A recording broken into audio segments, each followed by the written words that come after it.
So technical question आपण जरा थोडेसे बाजूला ठेवलेत, तर आता येऊयात की आपल्या जॉब ओरिएंटेड किंवा जॉब हंटिंग प्रोफाइल्स आणि या सगळ्या गोष्टी बाबतीतचा अनुभव मला तुमचा जाणून घ्यायचा आहे. किंवा जे माझे ऑब्झर्वेशन आहे ग्रामीण भागातल्या मुलांच्या बाबतीतचे, ते मुलं एकदम एकतर लाजाळू, शाय मुलं आहेत. बोलत नाही येत आहे. सो त्या मुलांनी एक्झॅक्टली म्हणजे पास आउट झाल्यानंतर काय करायला पाहिजे, की कसे ग्रुप्स, कुठले ग्रुप जॉइन करता येतील किंवा LinkedIn कसं यूज करायला पाहिजे? नोकरी पोर्टलवरती जे काही हॅक्स आहेत का तुमच्या बाबतीतचे, म्हणजे जेणेकरून ते आपल्या मुलांना नोकरीसाठी युजफुल होतील? हां, तर आता ग्रुप्स एकतर लोकांचे कनेक्ट्स पाहिजेत.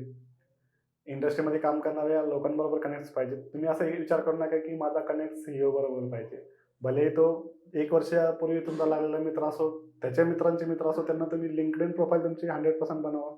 अशी बनवायची आहे म्हणून, की मी डेव्हलपर, मी एवढं असं पण एकदम हाय-फाय पण नका बनवू.